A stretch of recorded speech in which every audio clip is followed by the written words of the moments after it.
আমাকে বলো তো কে কে আম মাখা খেতে ভালোবাসো? অবশ্যই সবাই ভালোবাসো, যা গরম পড়েছে আর এখন টক খেতেই ভালো লাগবে। তো এই এই গরমে তো সবার বাড়িতেই আম আছে, কারণ এইবার প্রচণ্ড আম হয়েছে।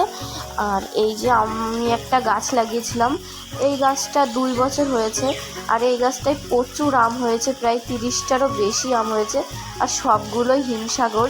আর পাশেই যে আর একটা বড় গাছ, এই গাছটায় প্রচুর আম হয়েছে, এই গাছটার থেকে আমি আম পেরেছি।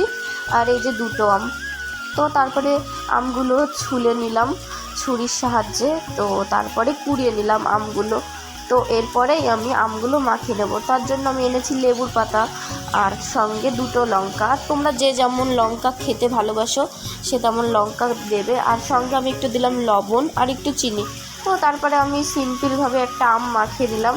তো এইবার এই আমটা আমি আমার জেঠিকে খাওয়াবো, কিন্তু জেঠি ক্যামেরার সামনে আসতে লজ্জা পাচ্ছিল। তো যেটি একটু লজ্জা পায় ক্যামেরার সামনে আসতে, তো তাও যেটি একটু নিল আম মাখা। তো যেটি খেয়ে বলবে কেমন হয়েছে, বললো তোমরা বুঝতেই পারবে।